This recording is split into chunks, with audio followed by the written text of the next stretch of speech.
Alhamdulillah amin ikhwan akhwat yang dirahmati Allah, telah kita simak bersama ya kajian yang disampaikan oleh guru kita Imam Yahya Mansur.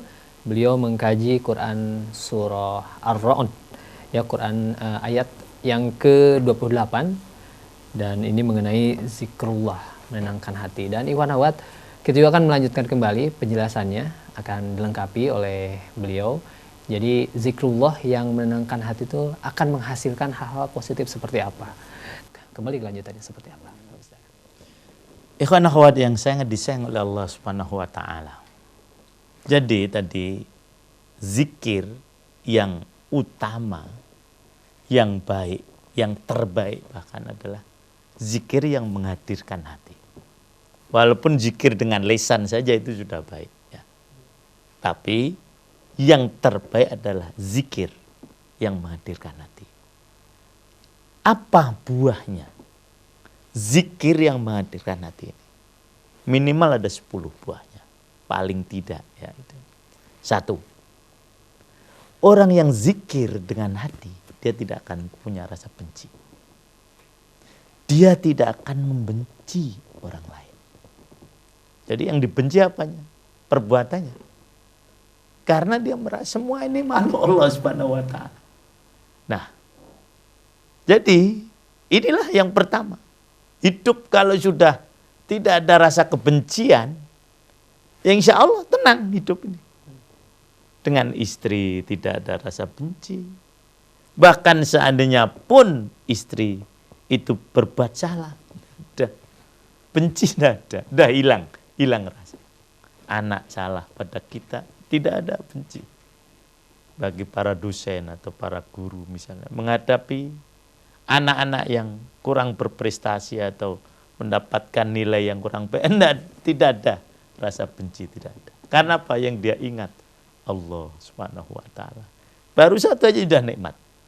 Hidup tanpa kebencian. Yang kedua, tidak akan berkeluh kesah. Ya ini. Jadi kalau kita banyak berzikir pada Allah Subhanahu wa taala, maka tidak ada keluh kesah. Karena apa?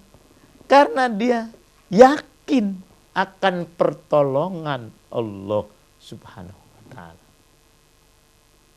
Kata Rasulullah sallallahu alaihi wasallam kepada Abu Bakar ketika di Gua Thaur, la tahzan. Kenapa? Innallaha ma'ana. Sampai menjadi buku yang bestseller itu. Ditulis oleh Dr. Ed Al-Qarni. Jangan bersedih. Kenapa? Zikir, ingat pada Allah Subhanahu wa ta'ala. Yang kedua, orang yang selalu ingat pada Allah Subhanahu wa ta'ala, dia akan hidup sederhana.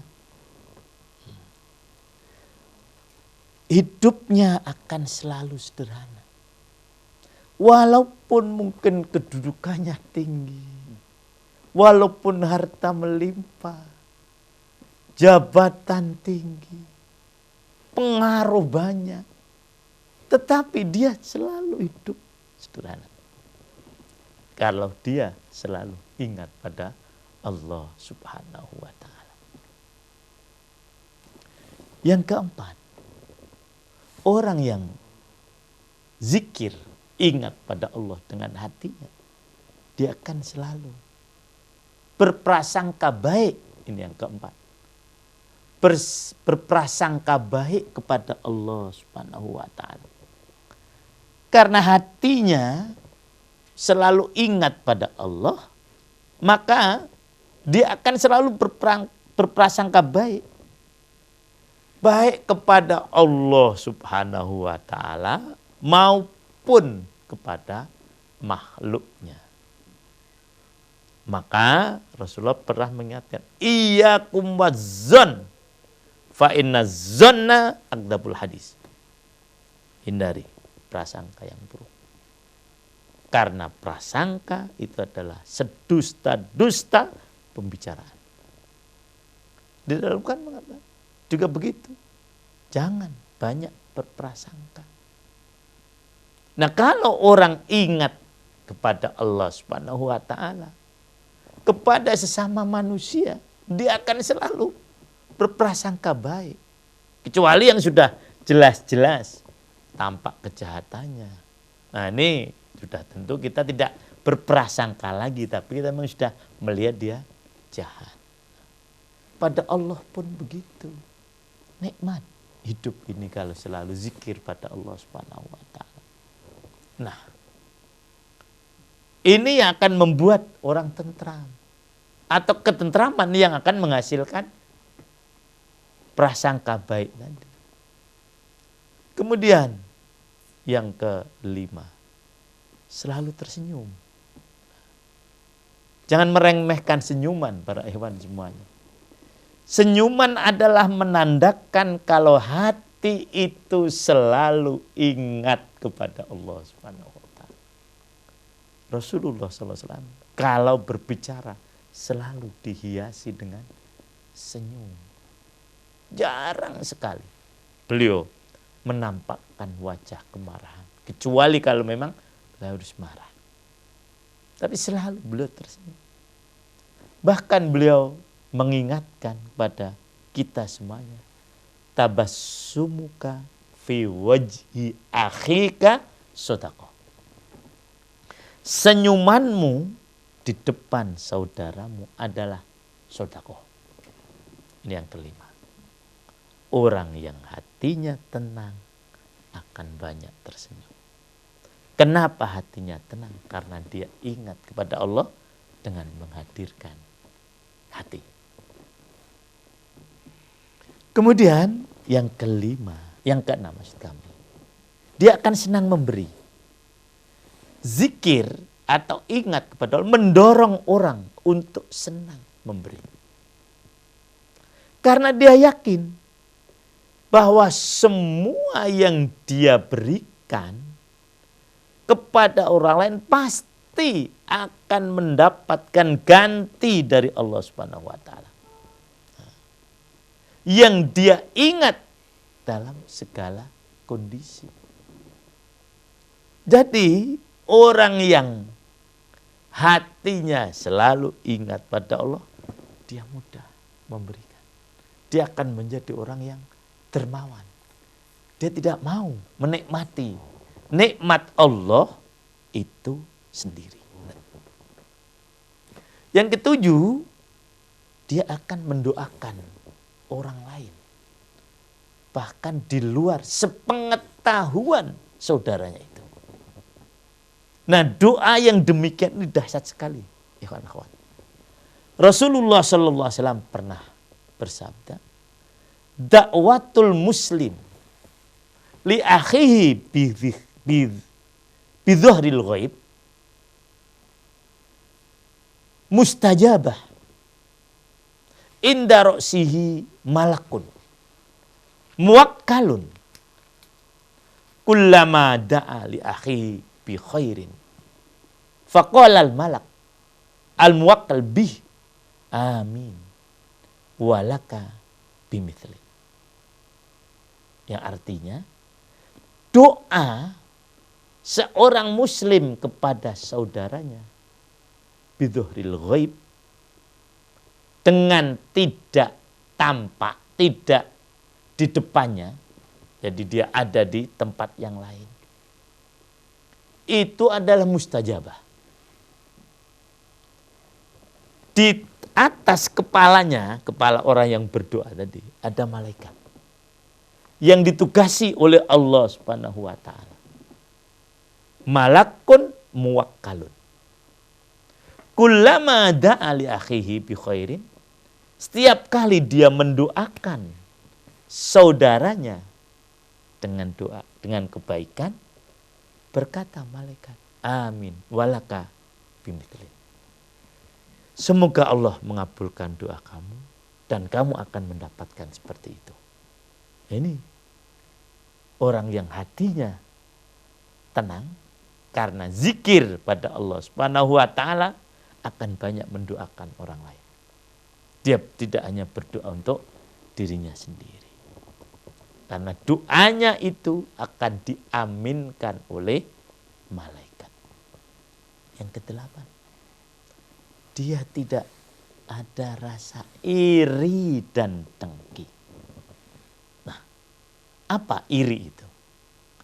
Iri adalah ketidaksenangan atas nikmat yang diterima orang lain dan senang apabila nikmat itu hilang.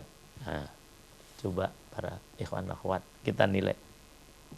Ketika saudara kita, teman kita mendapatkan kenikmatan, dulu sudah pernah kita bicarakan apa itu nikmat ya. Itu. Nah, apakah hati kita itu senang atau tidak? Kalau hati kita tidak senang, berarti kita iri. Dan ketika nikmat itu hilang, kok kita senang, nah itulah iri. Jadi iri adalah ketidaksenangan ketika temannya mendapatkan nikmat, dan dia senang ketika nikmat itu hilang. Misalnya ini, ada tetangga kita yang mendapatkan anak. Itu satu nikmat. Dia senang, kita pun senang. Nah, kalau kita tidak senang, itu berarti kita iri. Masa sih dia yang diberi anak, bukan saya? Atau anak tetangga kita berprestasi, sementara anak kita tidak. Nah, ketika melihat anak kita itu anak orang lain itu berprestasi, kita tidak senang, itu iri. Dan kemudian ketika anak orang lain tadi tidak berprestasi, kok kita senang, itulah namanya iri. Nah, jadi orang yang hatinya dipenuhi dengan zikir kepada Allah, hilang itu rasa dengki. Artinya dia senang dengan nikmat yang diberikan oleh Allah kepada orang lain. Dan dia tidak senang kalau nikmat itu tidak diberikan kepada orang lain. Kalau nikmat orang yang diterima orang lain itu hilang, dia tidak senang. Karena memang dia tidak ada iri. Ingat, di dalam kitab 10 Salam disebutkan dalam kitab-kitab akhlak, iri ini yang dirasakan oleh keturunan Adam yang pertama, yaitu siapa? Qabil. Dia iri dengan Habil. Kenapa kurban saya tidak diterima, sementara kurban adik saya Habil diterima? Iri. Apa yang terjadi? Dibunuh saudaranya. Nah, ini sumber kejahatan. Maka iyyakum wal hasada, hindari iri. Karena iri ini akan memakan kebaikan, membakar kebaikan seperti api membakar kayu bakar, habis semua kebaikan. Orang yang zikir pada Allah Subhanahu wa taala tidak ada iri dan dengki itu. Ini bukan satu hal yang tidak mungkin para ikhwan semua. Itulah kehidupan para sahabat. Yaitu. Jadi hidup mereka nikmat. Karena apa? Karena apa yang dirasakan oleh saudaranya, dia rasakan. Itulah selalu ditekankan oleh Rasulullah SAW. La yu'minu ahadukum hatta yuhibba li akhihi ma yuhibbu li nafsi. Kemudian yang ke-9, orang yang hatinya zikir kepada Allah, dia akan mudah memaafkan. Allah menyatakan, fa'fu anhum wasfah, innallaha yuhibbul muhsinin. Maafkanlah mereka. Dan biarkanlah mereka. Sesungguhnya Allah mencintai orang-orang yang baik. Siapa orang yang baik tadi? Orang suka memaafkan. Oleh karena itu, jangan sulit memaafkan. Kalau orang yang sulit memaafkan, hatinya akan selalu gelisah. Karena tidak mungkin orang tidak pernah tidak pernah menghadapi kesalahan orang lain. Tidak pernah. Bapak menghadapi kesalahan anak. Suami menghadapi kesalahan istri. istri menghadapi kesalahan suami, guru menghadapi kesalahan murid, murid pernah menghadapi kesalahan. Nah, kalau tidak memaafkan, gelisah hati. Oleh karena itu, orang yang zikir pada Allah Subhanahu wa taala akan mudah memaafkan. Yang terakhir, menghindari permusuhan. Jangan menjadikan musuh, kecuali yang jelas-jelas Allah Subhanahu wa taala tunjukkan di dalam Quran yang akan menjadi musuh kita.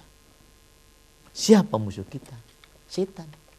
Inna syaitana lakum aduwwum mubin. Sesungguhnya setan adalah musuh kalian yang nyata. Nah, terkadang kita hidup menghadapi orang-orang yang berbeda pandangan dengan kita, jangan dijadikan musuh. Jangan. Karena orang punya pikiran berbeda-beda. Anggap saja dia sebagai kawan yang akan melengkapi kekurangan kita. Jadi saya sering mengatakan, enak mana, sama apa berbeda. Nah, kan begitu. Ya tinggal lihat perbedaannya. Maka perbedaan ada 3 ikhtilaf ini. 1, perbedaan yang memang merupakan kelaziman. Manusia itu mesti berbeda. Ya ada laki-laki, ada perempuan. Ada tinggi, ada pendek. Ada gemuk, ada kurus. Waqtilafu alsinatikum wa alwanikum. Bahasa berbeda. Nah, kemudian kalau dalam hukum Islam, perbedaan dalam furu' ini sudah berlaku sejak dahulu, sejak zaman Rasulullah SAW. Dan kalau kita paksakan untuk kita satukan, saya mungkin lemah ya, mungkin rasanya sulit, bahkan mungkin tidak bisa. Karena orang punya pemikiran masing-masing. Imam Syafi'i ijtihad subuh dengan kunut. Imam Maliki beristihad, subuh tidak kunut. Imam Syafi'i benar, Imam Malik benar. Tinggal bagaimana kita mensikapi. Imam Ahmad membaca basmalah sir, Imam Syafi'i jahar. Yang ini yang jahar berdasarkan Abi Hurairah, yang sir berdasarkan Wa'il bin Hujr. Beda-beda, biasa. Dalam soal furu'. Nah, yang tidak boleh itu perbedaan yang ketiga. Perbedaan yang menimbulkan iri dan dengki. Itulah perbedaan orang-orang ahli kitab. Wala takunu kalladzina tafarraqu wakhtalafu mim ba'di ma ja'ahumul bayyinat. Yang tidak boleh. Nah, jadi jadikanlah orang-orang yang berbeda pemikiran dengan kita sebagai kawan untuk melengkapi kekurangan kita. Jangan dijadikan musuh. Itulah hati yang akan tenang dan tentram. Dalam sebuah hadis, Rasulullah SAW menggambarkan di dalam hadis riwayat Ahmad. Hati ini ada 4. Kalau tadi kalimat yang digunakan untuk hati ada 4. Nah sekarang kolbunnya saja. Karena yang kita bahas ini adalah kulub, bukan fuad, ya, bukan sadar, bukan lub, ya. Nah, kolbun itu ada 4. 1, kolbun ajrot. Hati yang murni berkilau. Ini yang hati yang akan dapat selalu ingat pada Allah Subhanahu wa taala. Hati laksana lentera yang memancarkan cahaya. Hati ini membuka pintu-pintunya untuk mendengar dan menerima kebenaran. Mudah-mudahan kita punya hati yang demikian. Inilah hati orang yang beriman, yang konsisten terus taat pada Allah, taat kepada Rasulullah SAW. Jenis hati ini disebut qalbun sholih, hati yang sehat. Yang kedua, kebalikannya dari qalbun ajrot, yaitu qalbun aghlaf. Aghlaf, hati yang tertutup. Hatinya orang-orang kafir. tertutup dari menerima kebenaran dan petunjuk dari Allah Subhanahu wa taala. Maka kafir itu arti aslinya adalah menutup. Ada dalam bahasa Inggrisnya cover. Tutup itu kan. Yeah. Nah, itu. Jadi orang kafir berarti orang yang menutup hatinya. Nah, kalau tadi disebutkan qalbun aghlaf, hati yang tertutup. Dia tertutup dari menerima kebenaran. Tertutup dari mendapat petunjuk. Tidak mau lagi mendengarkan hal-hal yang baik. Ketika mendengar suara-suara kebaikan, matikan. Kalau seandainya dia punya radio. Ini suara baik. Nah, itu qalbun aghlaf. Sulit untuk mendapatkan petunjuk. Nah, hati yang demikian disebutkan qalbun mayyit. Hati yang sudah mati. Bahaya kalau yang demikian ini.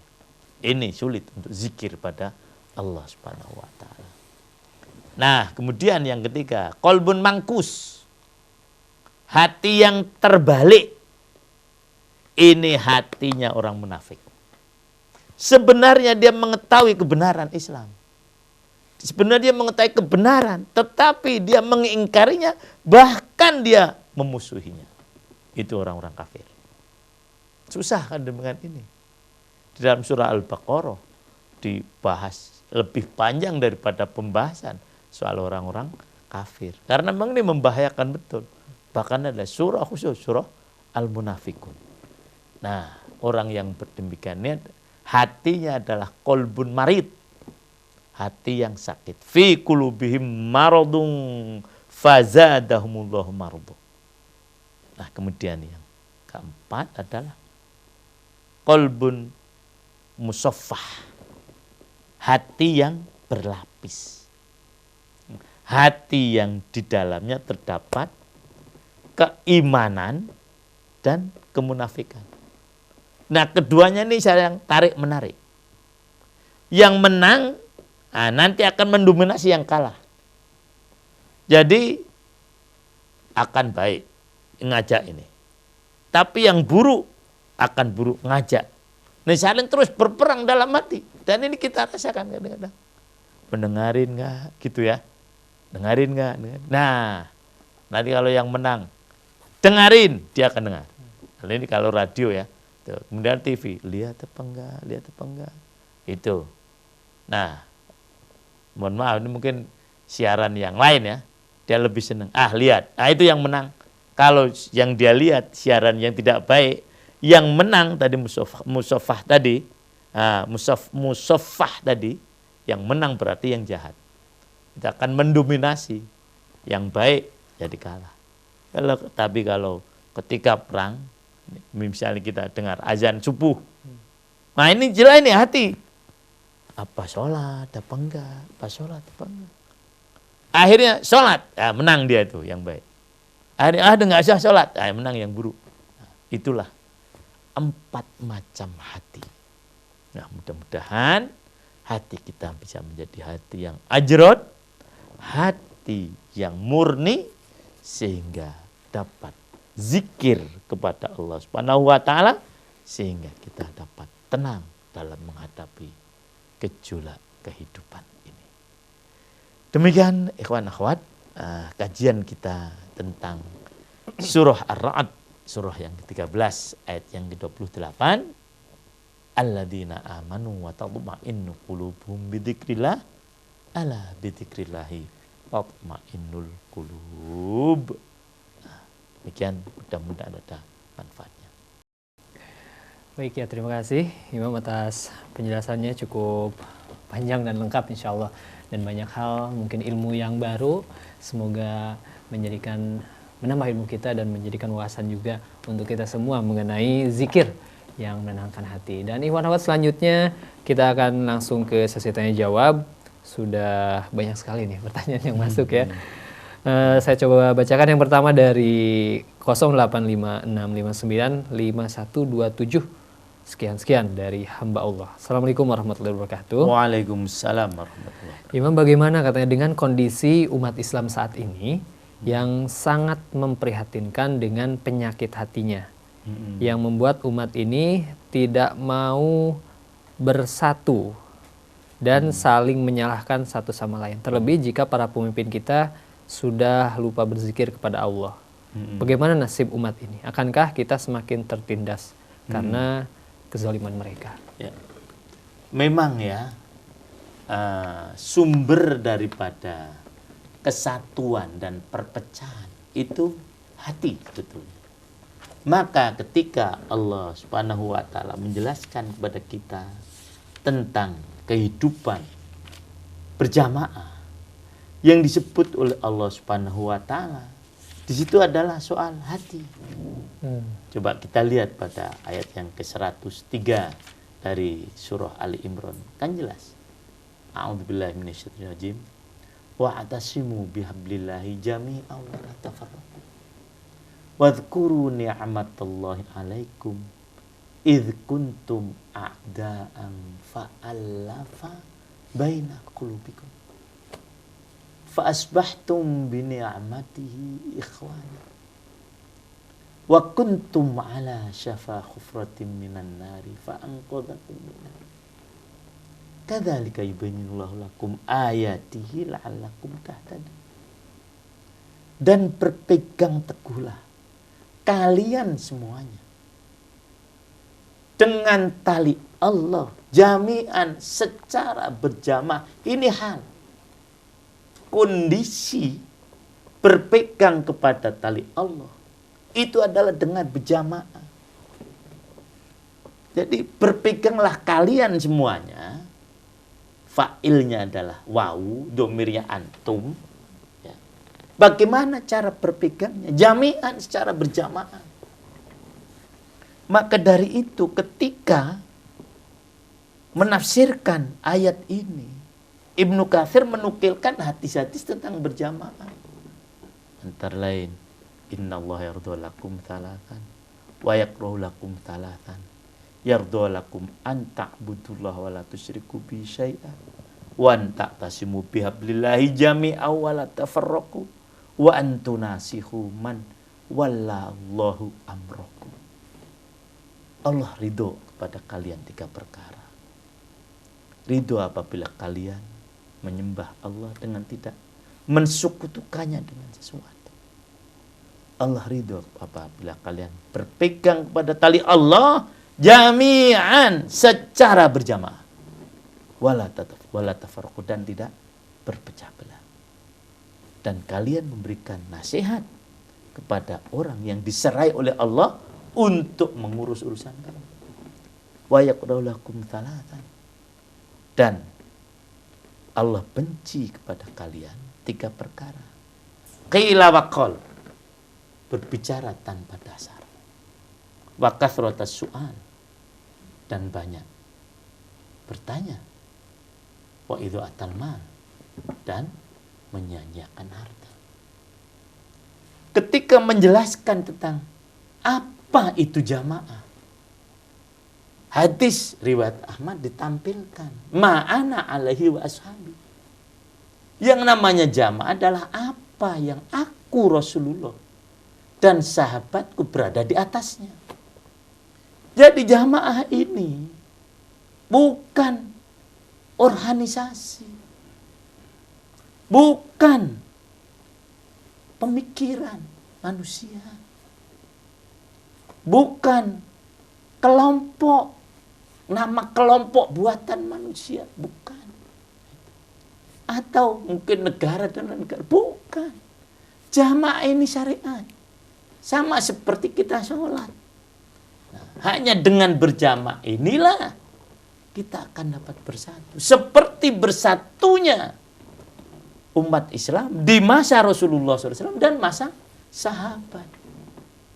Memang pernah terjadi gesekan, tetapi di masa sahabat. Tapi kemudian mereka bersatu. Siapa yang mempersatukan? Cucu Rasulullah SAW, Hasan bin Ali. Dan itu pernah dinubuahkan oleh Rasulullah SAW. Cucu saya ini yang akan kembali menyatukan umat Islam. Yang ada di pihak Muawiyah radhiyallahu anhu dan ada di pihak Ali karramallahu wajhahu. Bersatu. Inilah kemudian disebut dengan amul jamaah. Dan kehidupan bersama-sama seperti yang ada pada masa Rasulullah sallallahu alaihi wasallam dan para sahabat, itulah yang namanya jamaah. Dan sumber kebersamaan adalah hati. Kalau hati kita sudah taklif, sudah menyatu, wujud, itu jamaah. Jadi seperti tadi ditanyakan, kenapa prihatin? Karena memang hati kita belum nyatu. Kalau hati kita satu, wujud jamaah. Dan itu bukan hal yang tidak mungkin.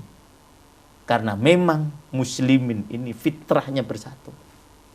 Berarti sebetulnya bukan hanya muslim. Manusia ini fitrahnya bersatu. Wa inna hadhihi ummatukum ummatan wahidah. Kenapa kemudian terjadi berpecah belah dan sebagainya? Karena hati sekali lagi.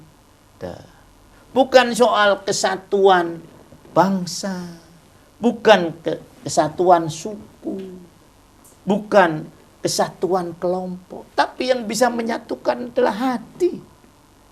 Kalau hati kita ini satu, kehidupan kita akan satu. Wujud jamaah. Sebagaimana pada masa Rasulullah Sallallahu Alaihi Wasallam. Apa kita tidak yakin? Yakin harusnya. Dan insya Allah muslimin yakin. Kita ini dapat bersatu. Walaupun ada hadis berapa dan mungkin soal perpecahan dan sebagainya, itu peringatan dari Rasulullah SAW. Artinya jangan sampai kalian itu berpecah belah. Kan jelas larangannya. Wala tafarraqu wa'tasimu bihablillahi jami'an wala tafarraqu. Masa kita akan melanggar perintah Allah SWT? Yakin muslimin ini dapat disatukan. Dan ingat, persatuan tidak mesti persamaan. Kebersamaan itu persamaan tidak. Misalnya kita sudah berjamaah, semua subuh tidak kunut semua. Wong itu kan tadi saya katakan itu masalah furu. Mungkin bisa saja dia itu kunut, tapi hatinya ini satu dengan yang tidak kunut. Jadi tidak salah menyalahkan. Mohon maaf yang sering saya jadikan contoh, ini karena ini realita di tengah-tengah masyarakat. Terjadi permusuhan antara kelompok ini. Coba kalau kita runtut, masalahnya kan masalah-masalah furuk saja. Allah Tuhan kita satu, Quran kita satu, kiblat kita satu, Rasul kita satu. Coba yang kalau kita lihat, kan furu saja itu. Tapi kenapa menjadi permusuhan? Karena hatinya tidak taklif, tidak mu'alaf, tidak saling ditundukkan. Nah, kalau hatinya itu sudah menyatu, walaupun mungkin terjadi perbedaan, bukan masalah. Mungkin juga di kalangan para asatid di Rasil ini ada yang menggunakan dalil ini, silakan. Oh, ada dalilnya. Ada yang menggunakan, silakan, ada dalilnya. Yang penting muslim. Kan sebetulnya sederhana para ulama itu. Siapa orang Islam? Orang yang membaca syahadat. Selesai. Syahadat Rasul, syahadat tauhid dan syahadat Rasul. Itulah saudara kita. Bahkan secara lebih gamblang lagi menurut iman saya ya, Allah telah memberikan tuntunan siapa saudara kita. Dalam surah At-Taubah ayat 11 jelas. Fa in tabu wa aqamus sholata wa atawuz zakata fa ikhwanukum fiddin. Apabila mereka tobat Islam, insya Allah begitu. Wa aqamus sholah, mendirikan sholat dengan furu yang bermacam-macam. Ada ikhwan-ikhwan yang mungkin memulainya dengan sebelum sholat ini ya, dengan usolli. Ada yang kemudian takbir. Sebetulnya kan soal usolli dengan ini kan belum sholat. Jadi Mas Rijal, saya belum sholat kok. Nah, nggak ada tuntunannya lah. Nah, artinya tidak ada kepastian dari Rasulullah. Hanya dalam madzhabul arba, kita madzhabul arba, Asy-Syafi'iyah mengambil istihad agar untuk menolong hati lebih mantap diucapkan usolli fardhu dhuhri arba'a raka'atin mustaqbilal qiblat. Adaan kalau saya jadi imaman makmuman lillahi ta'ala. Tapi seandainya ada yang tidak membaca, belum sholat. Nah, ya jangan jadi masalah lah. Itu. Nanti selesai sholat kan aqwalun wa af'alun wa ahwalun mubtada'atun bitakbir wa muhtatamatun bitaslim. Selesai. Nah, selesai sholat, saya mau salaman. Oh, sudah selesai sholat. Silahkan saja. Nah, silahkan saja. Saya tidak mau salaman, ya silahkan saja. Jangan ini melanggar tuntunan Rasulullah. Sholatnya udah selesai kok. Ada lagi ikhwan-ikhwan yang mungkin zikir dikeraskan, mungkin untuk membantu jamaah yang belum bisa zikir sendiri. Nah, belum hafal, yuk bareng-bareng gitu. Ada yang udah zikir pelan aja lah, silakan. Ada yang imamnya doa sendiri, ada yang diaminkan. Ini masalah-masalah kecil-kecil. Dan ini selesai kalau hati kita itu, tadi tanya, kalau hati kita ini menyatu. Selesai, nggak ada masalah. Jadi intinya masalah hati.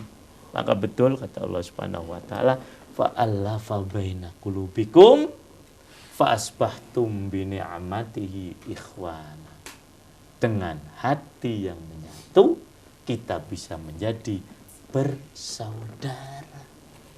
Yang persaudaraan pokok daripada ajaran Islam. Innamal mu'minuna ikhwatum fa'aslihu baina akhwaikum wattaqullaha la'allakum turhamun. Jadi dengan hati yang bersatu bisa wujud kesatuan. Syariat yang namanya al-jamaah. Bahkan di awal kitab tafsir Ibnu Katsir ketika menjelaskan ya ayyuhan nasu taqu rabbakum alladzi khalaqakum walladzina min qablikum la'allakum tattaqun, belum menampilkan hadis yang panjang. Nah, tentang bagaimana perintah Allah kepada Nabi Zakaria tentang 5 hal. Kemudian Rasul menyatakan, wa ana amurukum bi khamsi bil jamaah wasam'i wat ta'ah wal hijrah wal jihad fisabilillah. Kalau Nabi Zakaria memerintahkan 5 hal, saya memerintahkan kepada kalian 5 hal yang Allah perintahkan juga. Apa? Bil jamaah, dengan jamaah. Wasam'i, mendengar. Wat ta'ah, taat. Wal hijrah, dan hijrah. Wal jihad fisabilillah. Hadis riwayat Ahmad. Inilah kesatuan umat. Wujudnya adalah jamaah. Yang ini bisa terwujud apabila hati kita itu bisa menyatu. Dan yakinlah para ikhwan semuanya, kita bisa bersatu. Sebagaimana Rasulullah dan para sahabatnya. Itulah kehidupan berjamaah. Ma'ana alaihi wa ashabi. Mudah-mudahan ada manfaatnya. Allah alam bisawab. Baik, mengenai jamaah ini Imam, apakah memang harus menetapi jamaah atau cukup berislam aja Imam? Ya sudah, tentu karena ini bagian daripada ajaran Islam, ya wujud daripada berjamaah itu karena memang hadisnya dalam talzamu jama'atal muslimin wa imamahum. Kau tetap dalam jamaah muslimin dan imam mereka. Jadi jamaah muslim ini bagian daripada syariat Islam, begitu. Allah alam bisawab. Baik. Dan selanjutnya kita akan bacakan 3 buah SMS ini hampir senada mengenai zikir tadi. Yang pertama itu, apakah lafaz zikir yang terbaik untuk mengingat Allah tersebut seperti apa? Dari Ibu Syarifah. Kemudian dari hamba Allah juga, lafaz zikir untuk mengingat Allah dan agar senantiasa menyertai kita itu seperti apa katanya. Dan satu lagi, Saidul Istighfar. Itu apakah terikat waktunya atau hanya boleh dibaca waktu pagi dan sore saja? Iya. Jadi memang kalau dalam hadis afdhalud dzikri la ilaha illallah. Ini bagi ikhwan-ikhwan yang sedang tahlil, yang suka tahlil kan gitu. Afdhalud dzikri fa'lam annahu la ilaha illallah. Ya memang tidak ada yang di atas itu semuanya. Ya memang zikir ini adalah pengakuan tidak ada Tuhan selain Allah. Jadi itu ada lagi hadis. Kalimatani habibatani larrahman khafifatani 'alal lisan tsaqilatani fil mizan. Apa? Subhanallah wa bihamdi subhanallahil azim. Ada 2 kalimat yang sangat disenangi oleh Allah Subhanahu wa taala. Yang ringan diucapkan, tapi nanti berat di timbangan. Apa? Subhanallah wa bihamdi, subhanallahil azim. Udah dua. Nah, itu. Jadi akan mengucapkan la ilaha illallah. Bagus. Atau kan subhanallah wa bihamdi, subhanallahil azim. Bagus. Atau tadi sayyidul istighfar. Memang kalau kita mengikuti hadis, itu dibacanya sebaiknya adalah pagi dan sore, karena tidak akan menghalangi seseorang itu masuk surga kecuali maut. Artinya kalau mati dia akan masuk surga. Nah, jadi tadi pagi dan sore. Tapi insya Allah seandainya dibaca di luar itu pun toh tidak salah. Ada lagi misalnya bukan berupa kalimat, berupa bacaan Al-Quran. Itu juga merupakan zikir yang sangat mulia. Jadi zikir ini intinya adalah kalimat-kalimat thayyibah, kalimat-kalimat yang baik yang keluar dari lisan kita, yang sumbernya adalah dari hati. Nah, kalau kita baca Quran, kemudian kita baca kalimat-kalimat thayyibah, itulah kalimat-kalimat yang mulia yang boleh kita ucapkan untuk mengingat Allah Subhanahu wa taala. Akan membaca zikir dengan baca Quran, silahkan. Bagi ikhwan-ikhwan atau umat yang memang ada karena sedang berhalangan, dia tidak boleh baca Quran atau dia tidak bisa pegang mushaf, ya bacalah kalimat-kalimat thayyibah. Nah, artinya jangan sampai kemudian hati ini kosong dari zikir pada Allah. Bagaimana kalau Allah, Allah, Allah saja gimana ya? Ya boleh saja. Boleh saja. Ya itu boleh saja. Yang penting mengingat Allah tadi. Nah, ya jadi semacam ada yang zikir panjang, ada yang mungkin sederhana, ada yang pendek. Ya tadi singkatnya Allah, Allah, Allah. Silakan. Ya, yang penting tadi kalimat thayyibah, kalimat-kalimat yang baik yang keluar dari lisan, yang sumbernya adalah hati. Itulah zikir. Ya, begitu. Baik, kita lanjutkan SMS dari Ibu Fadilah di Bekasi. Assalamualaikum warahmatullahi wabarakatuh. Waalaikumsalam warahmatullahi wabarakatuh. Ketika kita sedang mempunyai masalah besar yang seolah-olah sulit katanya untuk mendapatkan solusinya, tanpa disadari kadang rasa putus asa itu lebih dominan daripada keyakinan kepada Allah. Kalau saya melihat tidak sedikit yang akhirnya stres katanya, gila atau sakit parah katanya karena tadi mungkin rasa putus asa tadi itu. Nah, bagaimana kita bisa terhindar dari hal ini? Bagaimana kita melatihnya juga? Ya. Jadi pertama tadi memang zikir ya. Ingat pada Allah Subhanahu wa taala. Ingat bahwasanya hidup ini sudah diatur oleh Allah Subhanahu wa taala. Kita oleh Allah diperintahkan beramal. Maka kalau kita lihat kalimat amal dalam Quran itu jumlahnya banyak sekali. Karena Allah menekankan itu amal. Soal nanti hasil di tangan Allah Subhanahu wa taala. Allah hanya memerintahkan kepada kita untuk amal.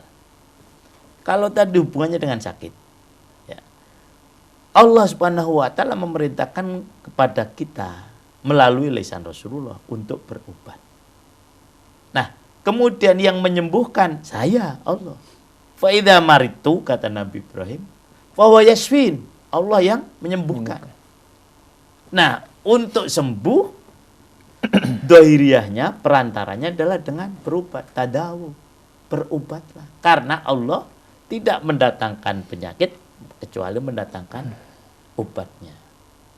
Nah, yang penting kita ini adalah berusaha mencari kesembuhan. Soal nanti sembuh atau tidak, Allah yang Maha tahu.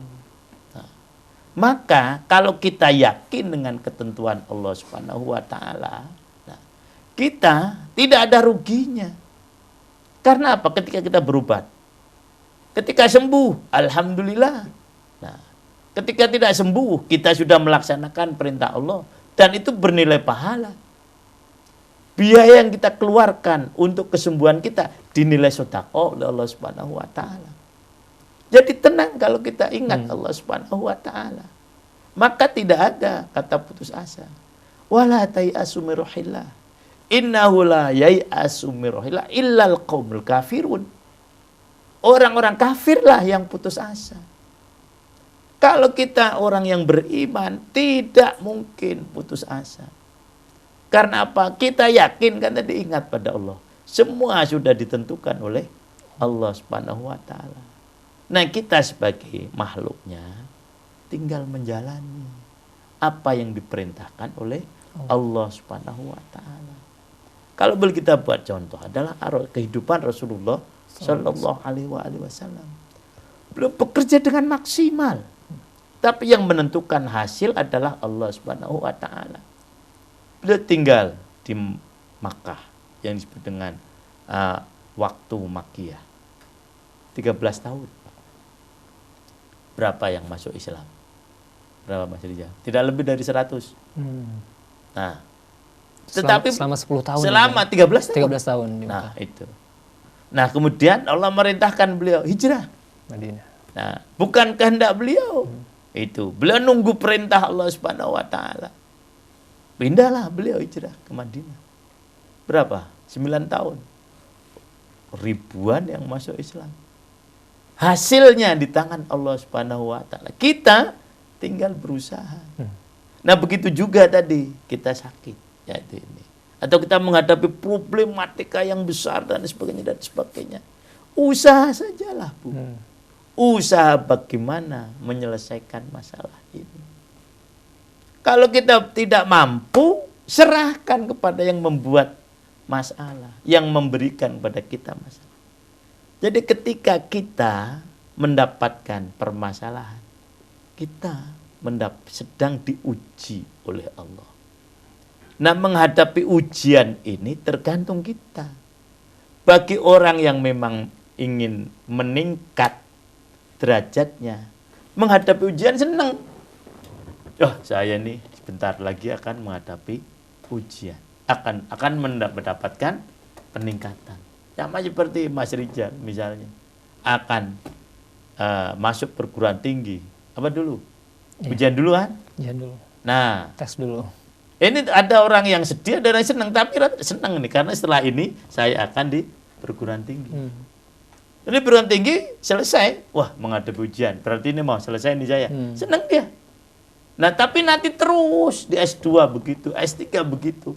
Nah, ujian dihadapi dengan penuh kegembiraan. Karena yakin ujian ini akan selesai, dan selesai ujian akan meningkatkan derajat. Kita sedang sakit, ya, diuji oleh Allah Subhanahu wa taala. Di dalam sakit ini hikmahnya banyak sekali. Nah, dosa-dosa kita dihapus oleh Allah Subhanahu wa taala. Kita diberi dispensasi yang seharusnya wudu, misalnya begitu, boleh tayamum. Nah, sholat yang harusnya berdiri, boleh dengan duduk, tidak mampu duduk, berbaring. Ini ujian. Nah, di samping diberikan dispensasi, doa-doa kita lebih dikabulkan oleh Allah Subhanahu wa taala. Nah, maka semua ujian kita terima dengan gembira. Asal kita ingat pada Allah. Tenang, ala bidzikrillahi tatma'innul qulub. Nah, jadi tidak ada kata putus asa. Dalam kamus orang Islam, yang ada kata putus asanya orang-orang kafir. Nah, dan Allah menyatakan tidak berputus asa kecuali orang-orang kafir.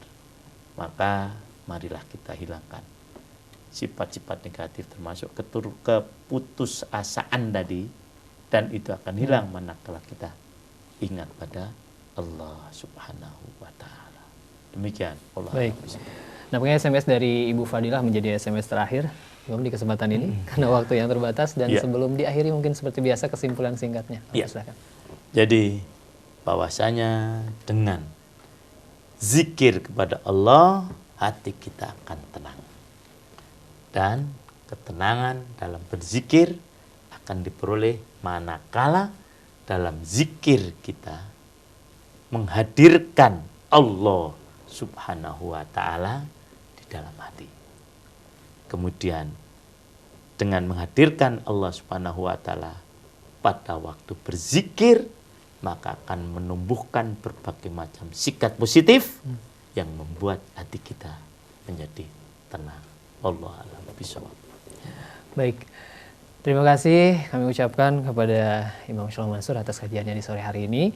Dan Ikhwan Akhwat, semoga kita semua dapat memetik pelajaran dan hikmah dari kajian yang disampaikan oleh beliau mengenai zikir kepada Allah menenangkan hati. Ikhwan Akhwat, semoga Allah yang membuat hati kita tentram, damai, dan selalu yakin kepada Allah meskipun dengan masalah sebesar apapun. Insya Allah Allah yang akan memberikan solusi dari masalah atau ujian yang juga Allah berikan kepada kita. Ikhwan Akhwat, akhirnya saya Rizal Al-Haq ditemani para pejuang dakwah, ada Kang Ondi, Kang Fajar, dan Kang Jawir, juga teman-teman di daerah ya yang merilai siaran di sore hari ini. Pamit undur diri, mohon maaf atas segala kesalahan dan kekurangan. Dengan baca doa kafaratul majlis, subhanakallahumma wa bihamdika asyhadu an la ilaha illa anta astaghfiruka wa atubu ilaik. Wassalamualaikum warahmatullahi wabarakatuh.